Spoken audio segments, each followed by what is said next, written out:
Keberagaman agama merupakan salah satu unsur penting yang membentuk kemajemukan masyarakat Indonesia.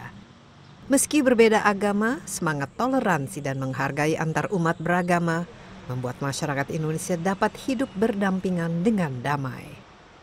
Namun seiring dengan dinamika demokrasi dan politik, kebinekaan bangsa ini tengah menghadapi berbagai ujian, seperti sikap intoleran hingga aksi persekusi yang mengancam keharmonisan antar umat beragama.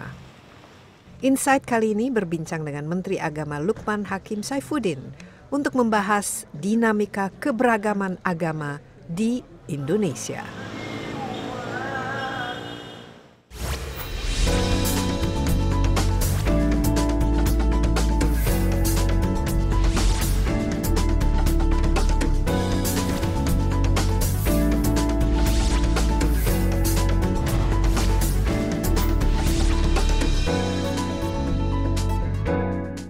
Ya, Indonesia sebagai negara majemuk yang berideologi Pancasila tentu saja sangat mendambakan ya harmoni, kerukunan dan juga ya saling akur antar umatnya. Namun dengan sejalannya dengan demokrasi akhir-akhir ini yang sering kita jumpai juga adalah intoleransi, diskriminasi dan bahkan radikalisme sehingga menjurus misalnya terhadap terorisme. Nah, bagaimana Menteri Agama menyikapi hal ini dan upaya strategi untuk menciptakan kehidupan antar umat yang harmonis, yang berdasarkan kebinekaan. Insight kali ini berbicara langsung bersama Menteri Agama kita, Lukman Hakim Saifuddin. Halo Pak Menteri, apa kabar? Baik, Alhamdulillah. Ya Pak Menteri, seperti kita ketahui dan ini mungkin bukan gejala yang ada di Indonesia, tapi kita lihat ada di dunia ini. Itu begitu dinamis ya. Hubungan antar manusia itu semakin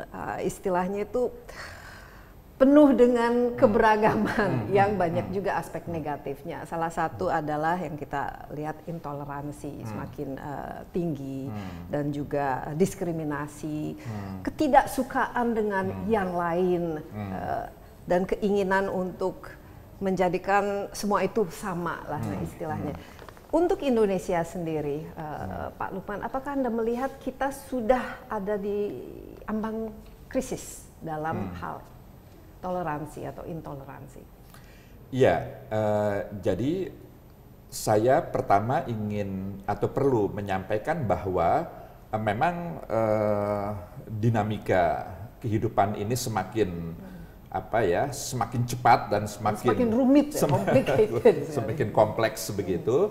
Tapi bagaimanapun juga saya ingin mengajak kita semua untuk lebih mengedepankan rasa syukur kita bahwa Indonesia sebagai bangsa besar yang sangat beragam di hampir semua aspek kehidupannya, itu tetap masih mampu menjaga dan memelihara prinsip-prinsip dasar dalam menjaga integrasi kita sebagai sebuah bangsa di tengah-tengah kemajemukan dan tekanan yang luar biasa. Jadi saya sering mengatakan di banyak kesempatan bahwa tekanan beban hidup kita ini luar biasa saat ini. Karena Tuhan tidak lagi menciptakan lahan-lahan, lautan, hutan-hutan, tempat di mana manusia tinggal, jangankan bertambah, bahkan menyusut.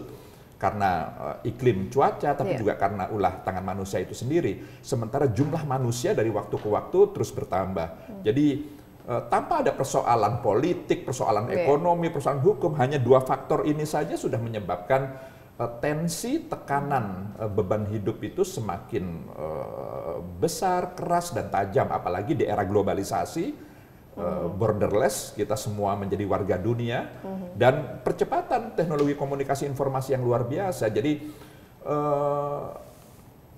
amat sangat bisa dimaklumi kalau memang kemudian kompleksitas persoalan ini membuat sebagian kita sepertinya kehilangan kendali, lebih sensitif, lebih emosional, lebih reaktif, dan seterusnya. Maka disinilah peran agama menjadi semakin memiliki tingkat urgensi dan relevansi yang tinggi.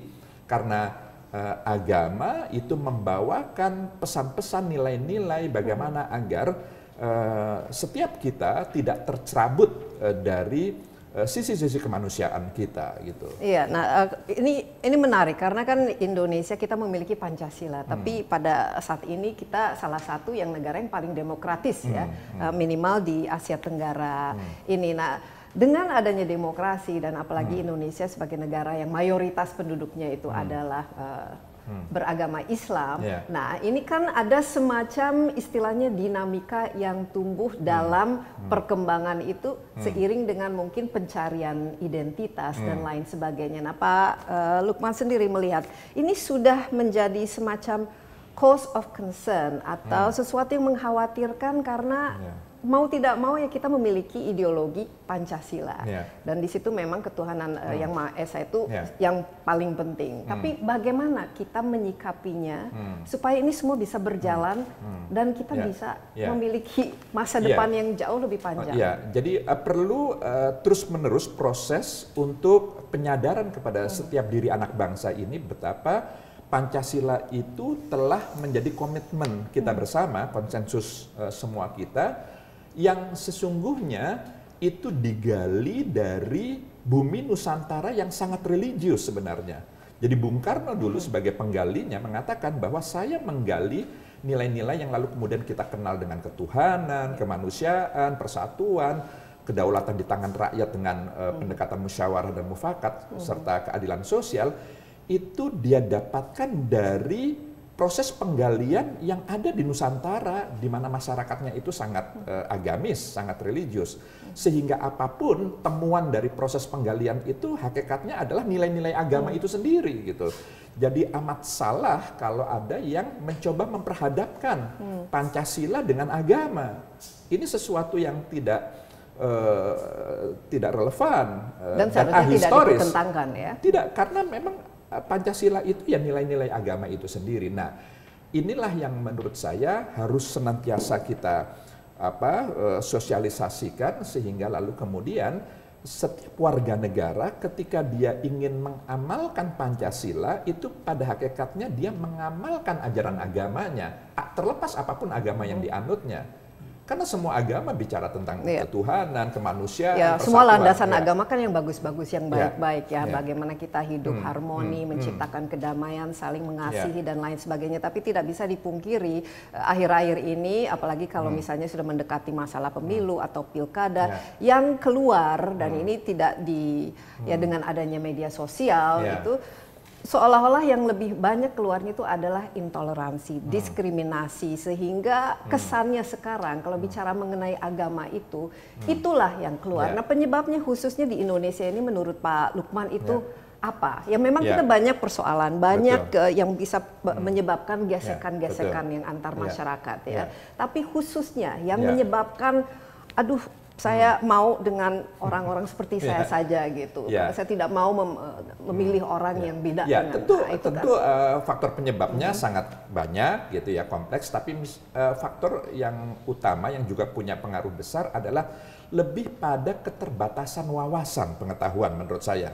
Jadi orang beragama, orang memahami, lalu kemudian menghayati, lalu kemudian terefleksi, manifest dalam tindakan nyata terhadap nilai-nilai agama yang dia yakini sedemikian rupa sehingga begitu fanatiknya, dan karena saking fanatiknya lalu kemudian dia menganggap orang di luar dirinya yang berbeda itu harus sama dengan dirinya. Atau kalau tidak merupakan ancaman, kalau tidak sangat mengganggu. Lalu kemudian dia menggunakan cara-cara ekstrim berlebihan, memaksa orang yang berbeda dengan dirinya untuk menjadi sama dengan dirinya atau mengikuti apa yang dia kehendaki dengan menggunakan cara-cara kekerasan. Nah, ini tindakan radikal yang ekstrim inilah sebenarnya yang harus kita hindari. Jadi setiap kita memang harus meyakini, menghayati ajaran agama, tapi juga difahami bahwa upaya kita menghargai, menghormati perbedaan yang ada pada pihak lain, itu juga ajaran agama. Itu juga seruan setiap agama untuk juga terhadap yang berbeda patut kita hormati dan kita hargai. Nah di sini peran pemerintah sangat penting karena apalagi kalau sudah melakukan misalnya sekarang ya persekusi atau tindakan yang diskriminatif dan lain sebagainya, intimidasi, itu kan sebenarnya kan sudah melanggar hukum. Nah peran pemerintah Anda lihat selama ini apalagi dengan dikaitkan dengan penanganan terhadap pelanggaran-pelanggaran yang berdasarkan agama. Kadang-kadang kita melihat sendiri, misalnya polisi atau aparat agak takut atau sungkan misalnya melawan atau ya mengusut lah kekerasan ataupun. Jadi ini ada dua pendekatan, ada tataran preventif, ada yang kuratif. Tentu kalau sudah kuratif ini menjadi domain kewenangan aparat penegak hukum gitu ya. Kami di Kementerian Agama lebih pada preventifnya, mencegah bagaimana orang tidak melakukan persekusi, tidak melakukan main hakim sendiri, dan seterusnya, dan seterusnya. Tapi Pak Lukman sendiri melihat sejauh mana keefektivitasan para aparat kita polisi dalam menegakkan hukum ini, kan harus ada semacam... Jadi tentu kita bisa memaklumi belum memenuhi harapan semua kalangan, tapi setidak-tidaknya aparat penegak hukum kita, Polri sudah proaktif untuk mensosialisasikan kalau ada ancaman atau gejala-gejala persekusi, publik bisa menghubungi nomor sekian, itu adalah sesuatu yang patut kita apresiasi, bahwa setidak-tidaknya negara melalui jajaran Polri, aparat penegak hukum kita, lalu kemudian memfasilitasi masyarakat yang berpotensi menerima ancaman-ancaman seperti itu. Tapi Pak Lukman melihat dengan adanya gejala misalnya main hakim sendiri, dan ini sesuatu yang mengkhawatirkan. Iya, itu tadi, karena ini sesuatu yang tidak terhindarkan, dan ini terjadi di mana saja, di belahan dunia manapun, di belahan negara manapun di dunia ini. Jadi tadi itu karena tensi beban hidup orang, jadi stresor pemicu stres itu sekarang sudah ada di mana-mana. Karena tadi itu kompetisi hidup, rivalitas hidup semakin keras, tajam, tinggi. Jadi orang lalu kemudian mudah sensitif, mudah cepat eksplosif begitu.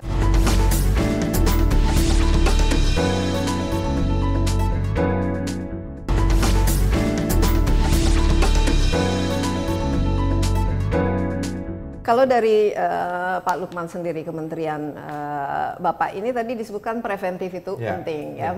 Kalau mungkin tidak harus seperti zaman Orde Baru, kalau dulu kan semuanya ditekan. Yang ada mungkin secara bungkusnya kelihatan aman-aman, tapi sebenarnya di bawah itu api seperti bergejolak itu justru tinggal waktunya saja sebelum meledak. Nih apa yang perlu dilakukan sehingga memang yang namanya seorang menteri agama ini bukan menteri agama dari satu agama yang mayoritas saja, tapi memang menaungi seluruh kehidupan para umat. Jadi kami di Kementerian Agama membawahi hampir semua lembaga pendidikan keagamaan, baik yang dikelola sendiri oleh negara, oleh pemerintah, maupun sebagian besar oleh masyarakat umat beragama itu sendiri. Jadi dari tingkat yang paling pendidikan dini sampai pendidikan tinggi, itu kita lebih intensif untuk lebih mengedepankan moderasi agama. Jadi moderasi, jadi moderat, lawan dari ekstrim. Jadi agama itu harus lebih dikedepankan sisi-sisi substansinya, esensinya, begitu yang tadi itu. Bagaimana bukan hanya bungkusnya saja. Iya, jadi menebarkan kemaslahatan bagi semua umat manusia, gitu. Jadi ini yang terus Tapi bagaimana? Apakah dengan mengajak? Kita punya program, misalnya focus group discussion di antara para guru agama, lintas agama. Jadi lintas agama, jadi mereka sharing, saling berbagi pengetahuan, pengalaman dalam mengajarkan pokok-pokok ajaran agama begitu. Lalu juga kita menghadirkan sejumlah narasumber, tokoh atau akademisi untuk lalu kemudian juga bisa berdialog dengan para guru. Jadi kami lebih melakukan penguatan guru agama, karena dari guru agama inilah sebenarnya bagaimana para siswa-siswi kita mendapatkan nilai-nilai agama dengan baik dan sesuai dengan konteks keindonesiaan kita. Ini yang penting harus digarisbawahi, bahwa Indonesia ini plural, majemuk, beragam, dan juga modern sekarang ya. Mau tidak mau kita memang harus melihat ke masa depan Indonesia.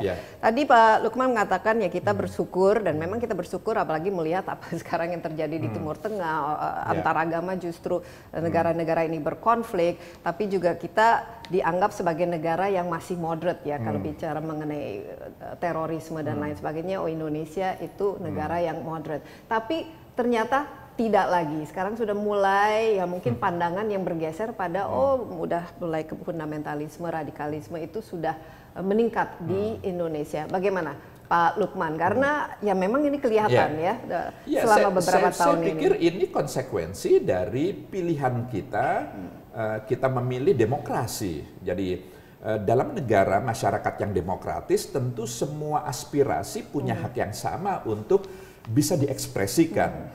Jadi itulah kenapa apalagi dengan sosial media yang sekarang semakin marak, maka kemudian berbagai macam faham itu ada di atas permukaan. Yang harus kita garis bawahi adalah apapun faham yang berkembang tidak boleh bertentangan dengan 4 konsensus dasar yang menjadi komitmen kita bersama.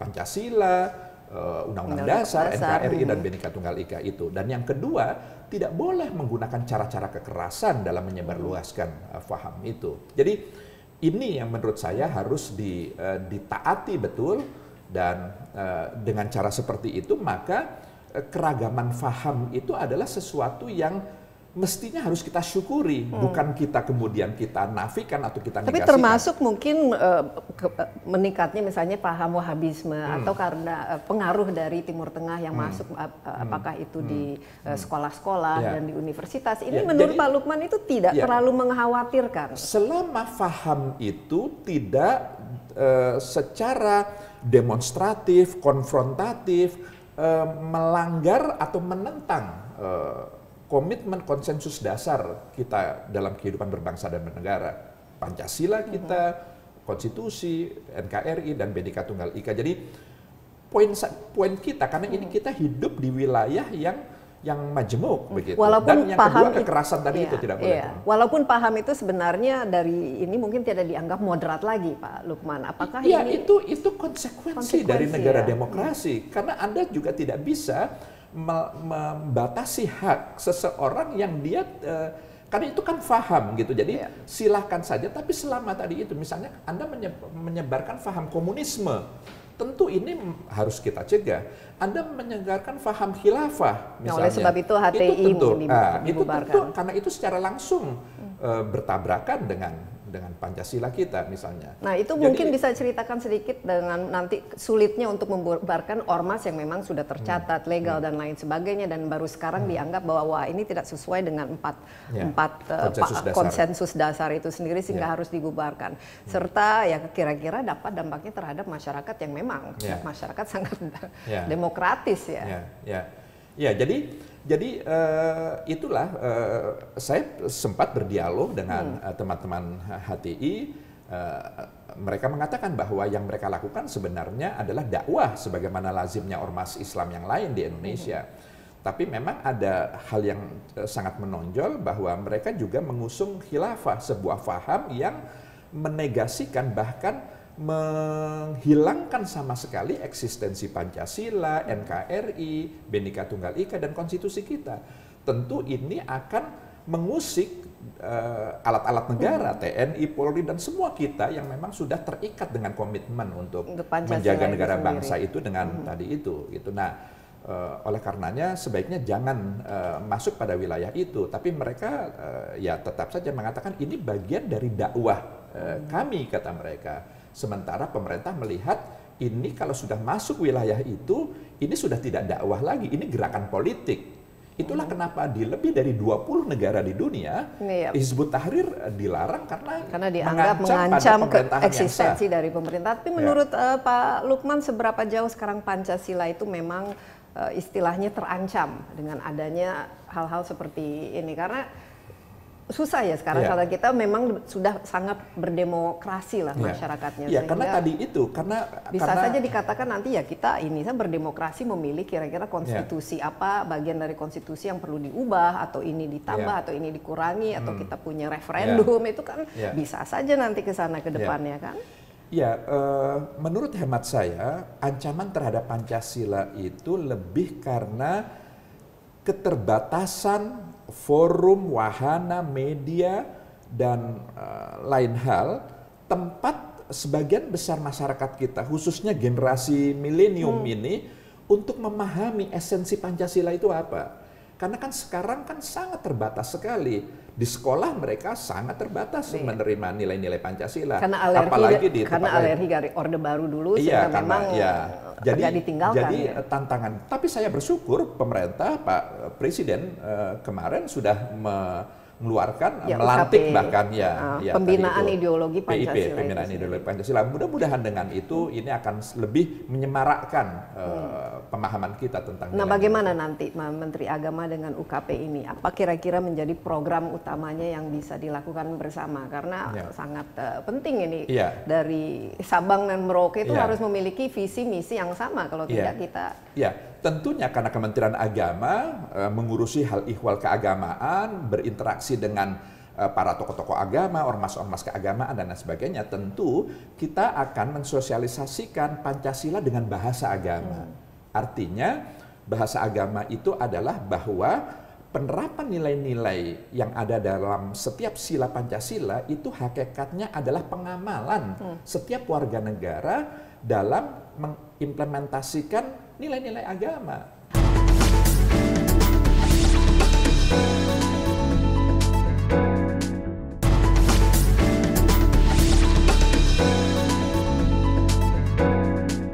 Apa yang kira-kira bisa diperbaiki dalam sistem pengajaran agama, khususnya kan di sekolah? Biasanya kan kalau ya belajar agama tertentu mungkin ya bisa di masjid atau bisa di gereja dan lain sebagainya. Nah, kalau sudah masuk ke ranah pendidikan, saya ingat misalnya waktu saya sekolah itu diajarkan agama Hindu itu seperti ini, agama Buddha seperti ini, sejarahnya dan lain sebagainya, sehingga yang ada tuh justru pemahaman terhadap penganut agama dan bentuk-bentuk agama lain, sehingga ya mau tidak mau ada pemahaman juga kan.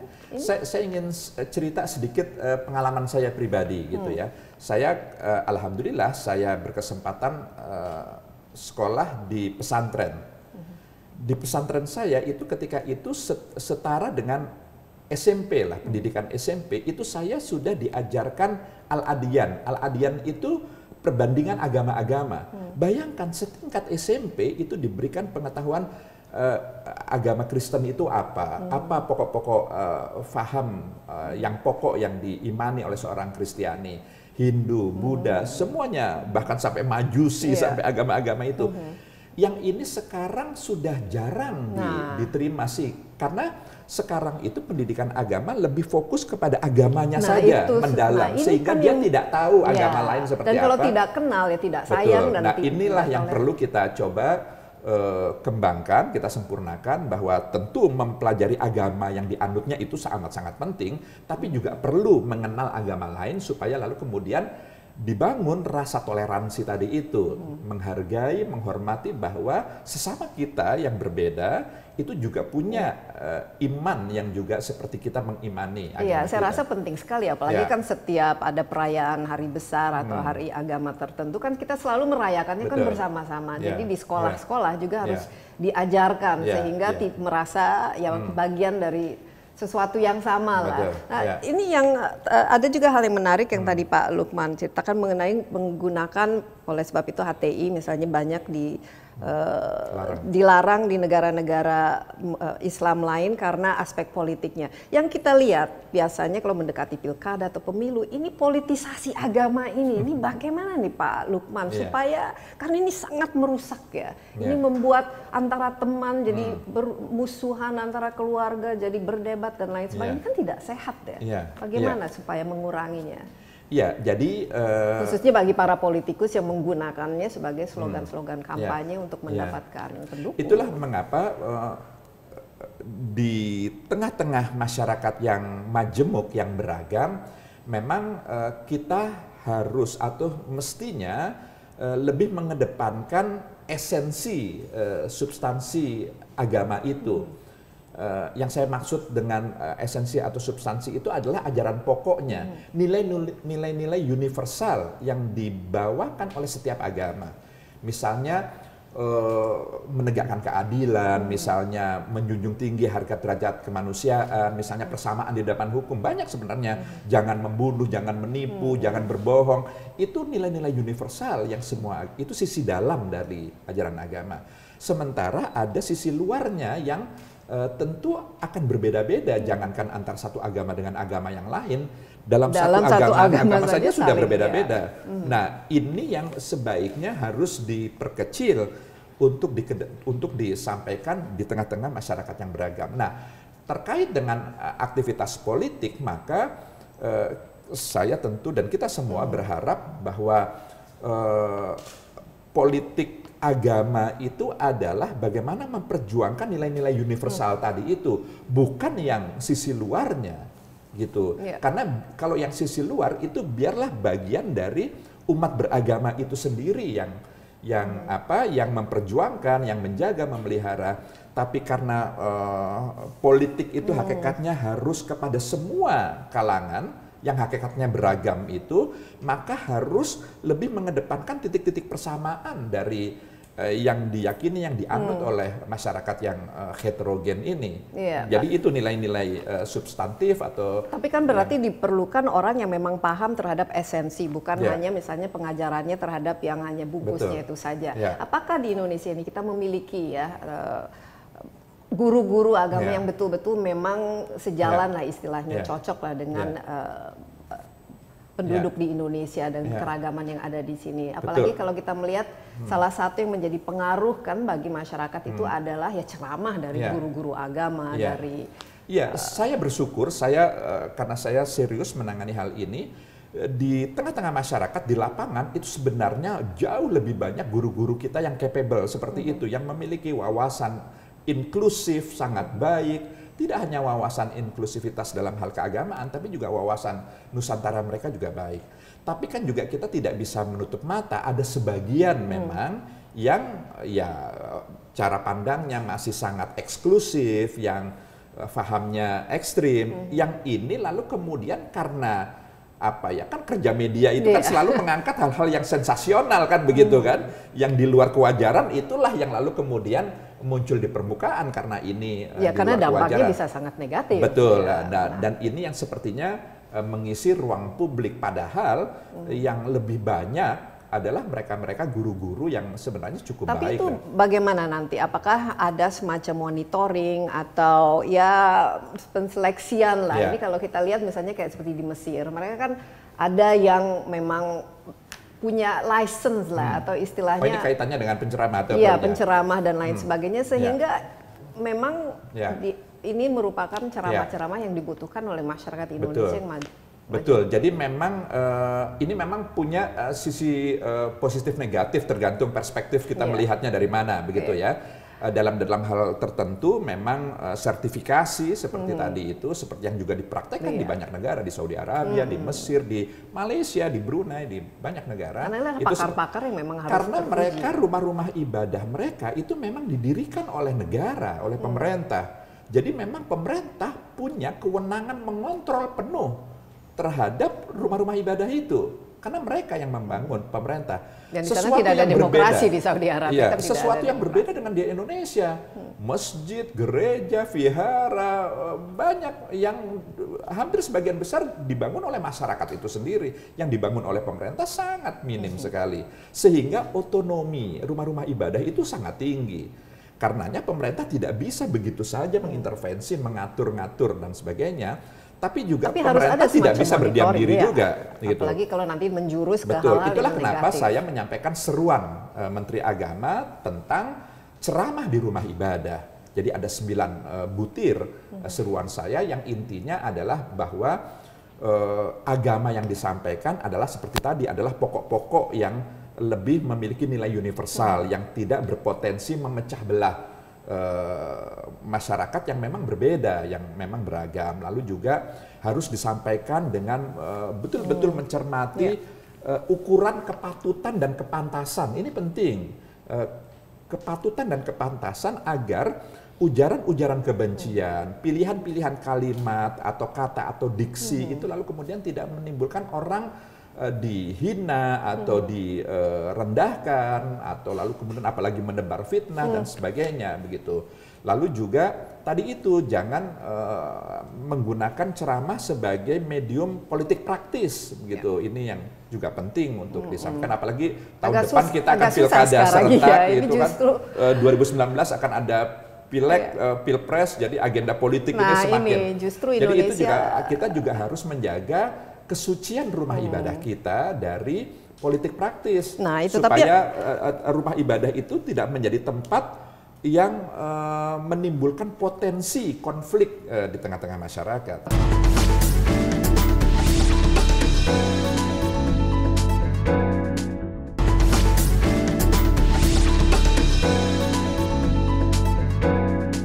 Apalagi di Indonesia ini dengan karena kita keragamannya itu hanya satu langkah saja mungkin kita bisa salah ya, sedikit saja kekerasan terjadi dan lain sebagainya. Sehingga sebenarnya ini ada potensi di situ yang kalau pemerintah tidak bisa kendalikan, yang namanya aksi damai kan bisa saja nanti menjadi misalnya mobruk atau sesuatu yang tidak bisa dikontrol. Pemerintah dalam hal ini merasa masih bisa mengontrol apa dinamika yang terjadi di masyarakat kita Indonesia. Bersyukur bahwa sejauh ini komunikasi yang kita bangun dengan sejumlah kalangan, khususnya mereka-mereka yang juga sebagai tokoh penggerak aksi itu, kita masih jalin komunikasi dan cukup baik.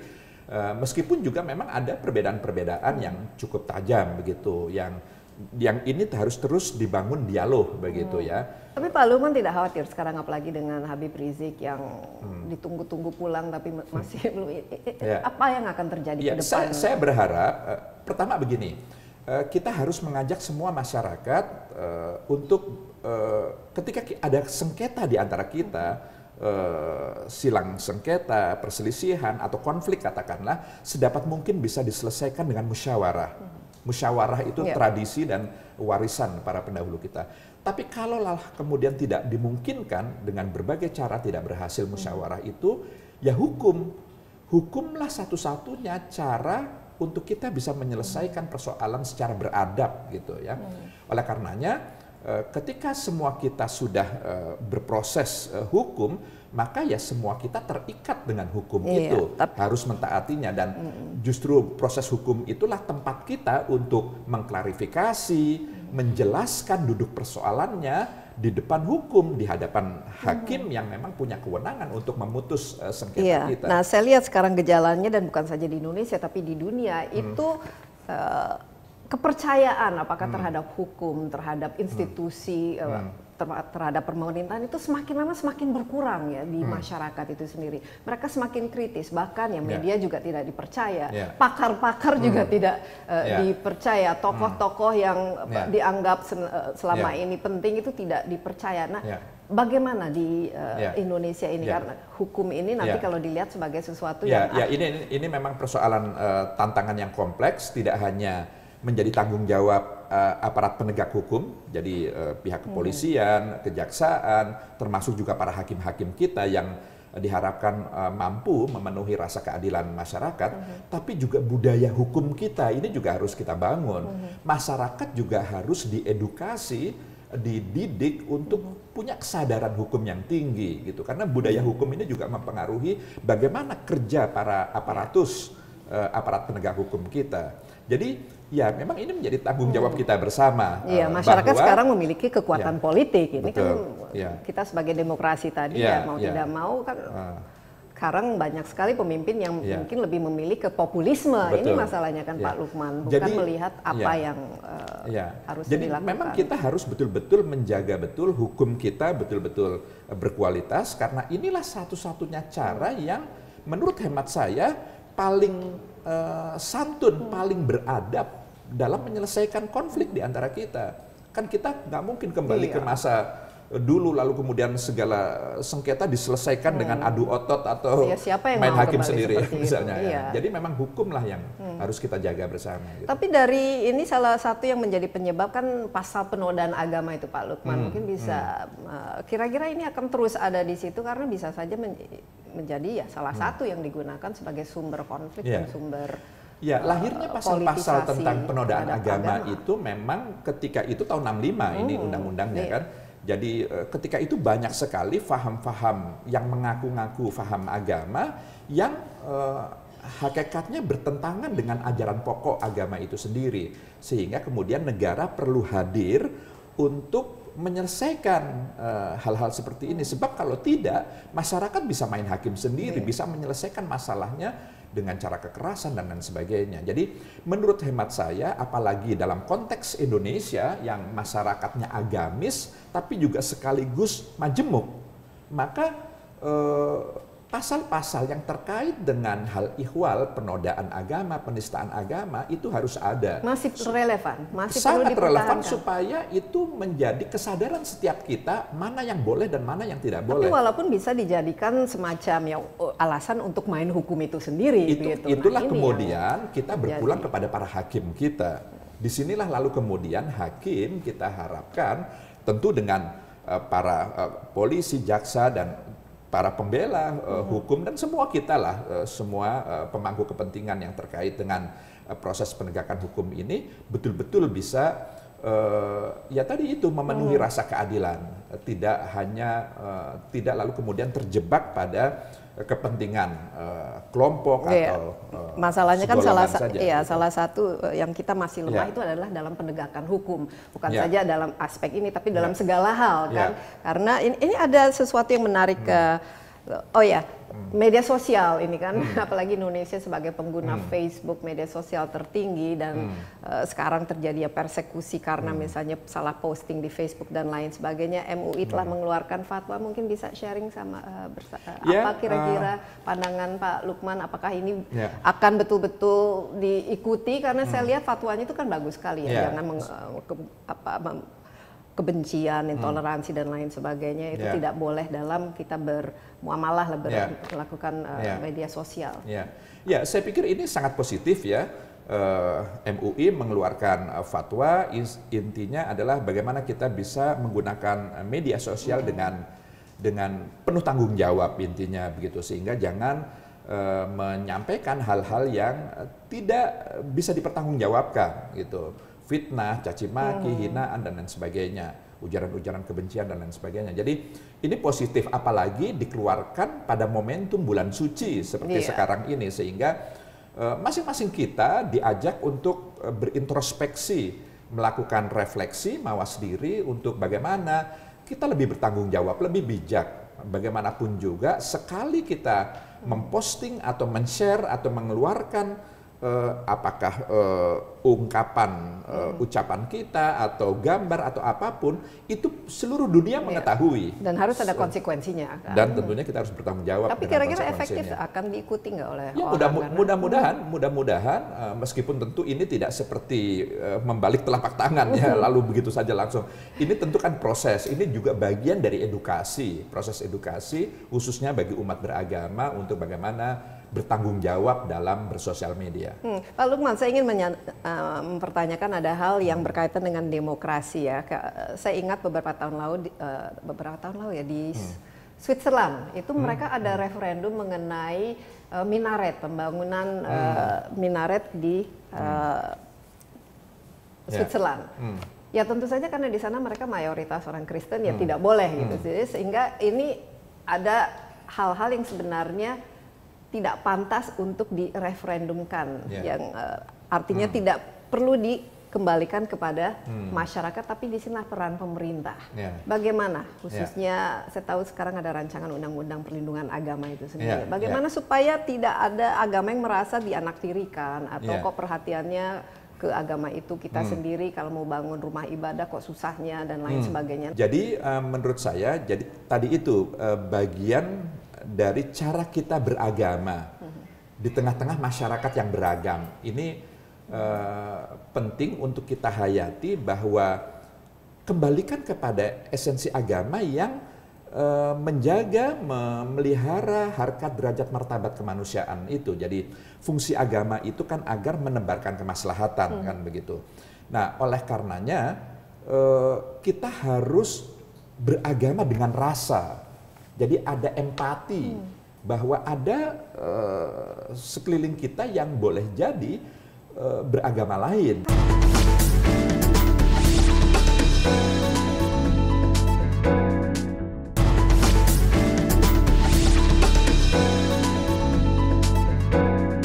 Sekarang bagaimana kita bisa, ini kan ada semacam kita sebut nggak nyambung kan? Harusnya dengan tingkat agama yang tinggi, tapi yang lain-lainnya juga harusnya ikut gitu. Ya, itu menarik gitu. Jadi bahwa ini agama yang membuat saya berpikir ini harusnya masyarakat bisa agamis diterjemahkan dengan agamis, tapi kita korupsinya juga paling rendah, etos kerjanya harusnya paling tinggi, semangat berinovasinya, berkompetisinya itu paling tinggi. Itu begini penjelasannya bahwa betul kita masyarakat agamis, masyarakat yang religius, tapi ini kan masyarakat yang masih terus berproses dalam beragama.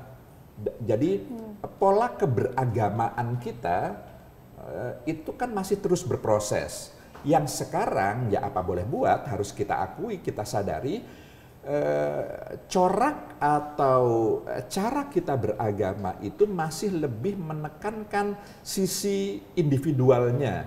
Jadi beragama secara personal. Jadi ya saya beragama itu kaitannya lebih kepada hubungan saya kepada Tuhan saya. Jadi amat sangat personal. Padahal esensi agama, lagi-lagi saya bicara esensi, semua agama bicara pada hal yang sama, bahwa agama itu hadir untuk manusia. Untuk rahmat bagi alam semesta, bahkan tidak hanya manusia, bagi alam semesta, flora, fauna, alam semesta semua. Jadi sisi sosial dari agama itulah sebenarnya muara akhir. Kenapa Tuhan menurunkan agama di muka bumi ini? Jadi selain untuk manusia, agar kehidupan sosial manusia, karena manusia itu makhluk sosial, manusia bukan makhluk individual. Nah, sayangnya, karena ini masih berproses, sebagian kita, mungkin sebagian besar, masih memaknai beragama itu hanya untuk kebutuhan individual saja, personal. Jadi, ya nggak apa-apalah sekarang korupsi sedikit-sedikit, toh nanti kita bisa tobat ya, nanti saya tobat beragama, mudah-mudahan. Jadi, padahal berkorupsi, melakukan tindak korupsi itu adalah pelanggaran yang sangat besar dalam hal agama. Karena di situ merusak tatanan sosial. Korupsi itu kan merusak tatanan sosial. Jadi tingkat destruktifnya itu besar sekali. Beda dengan misalnya melakukan tindakan yang kerugiannya hanya orang per orang. Tapi kalau korupsi yang dirugikan itu banyak orang. Jadi, nah pemahaman beragama seperti ini menurut saya yang harus lebih disebarluaskan. Sehingga kehidupan sosial kita itu semakin baik justru karena agama. Misalnya dalam ajaran Islam, kebetulan ini bulan puasa begitu ya. Puasa itu kan sangat personal sekali, ibadah yang tidak ada orang lain tahu selain diri kita dengan Tuhan.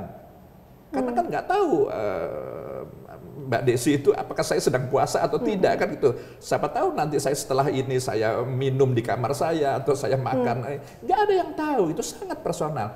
Tapi puasa itu sebenarnya refleksinya harus kepada aspek sosial, karena lalu kemudian kita bisa berempati kepada yang tidak berpunya, kita lalu kemudian bisa lebih menahan emosi kita, bisa menahan diri untuk tidak melakukan. Jadi aspek sosialnya, semua ajaran agama pada dasarnya yang sepersonal apapun, pada hakikatnya harus berdampak sosial. Gitu. Pak Lukman, terakhir karena ini bulan puasa dan juga mendekati Lebaran, kira-kira apa renungan untuk bulan suci ini dan apa yang perlu kita ingatkan kembali lah sebagai bangsa yang hidup satu, harus rukun, harmoni satu sama lain. Tentu sebagai Menteri Agama saya ingin mengajak semua kita umat beragama untuk melakukan muhasabah. Dalam bahasa agama itu puasa itu juga bulan introspeksi, bulan kita melakukan evaluasi diri, apakah cara keberagamaan kita itu sudah benar-benar sesuai dengan esensi agama itu sendiri. Kita beragama itu mensejahterakan lingkungan kita apa enggak sih? Yang saya maksud mensejahterakan tentu dalam makna yang luas, membuat orang senang, membuat orang tidak merasa terancam, orang tidak takut, tapi orang bahagia. Itu adalah bahkan menciptakan lapangan kerja, apalagi itu yang lebih luas lagi. Atau justru jangan-jangan sebaliknya, cara kita beragama itu justru bertolak belakang dengan misi dari agama itu. Kita beragama saking begitu fanatiknya, lalu kemudian tidak menyisakan ruang sedikit pun bagi pihak yang berbeda dengan kita untuk juga dia menjalani ajaran agamanya. Jadi mari kita sama-sama berefleksi, berintrospeksi, dan mudah-mudahan seusainya puasa ini kita kembali suci dan kita kembali ke sisi-sisi kemanusiaan kita yang sejati itu. Iya, amin Pak Luqman. Jangan justru nanti lupa lagi ya. Mudah-mudahan. Apa yang kita dapatkan dalam bulan suci ini akhirnya kembali lagi kepada kebiasaan-kebiasaan yang buruk. Terima kasih banyak Pak Luqman, tapi tetap optimis kan terhadap masa depan Indonesia sebagai negara yang persatuan kesatuannya. Saya sangat optimis terhadap terjaga. masa depan Indonesia, dan kita harus menebarkan virus-virus optimisme itu kepada semua anak bangsa. Iya, terima kasih. Baik, terima kasih kembali. Ya, demikian insight kali ini bersama Menteri Agama kita, Lukman Hakim Saifuddin, dan semoga bermanfaat bagi kita semua. Jangan lupa saksikan Insight besok bersama saya Desi Anwar. Sampai jumpa.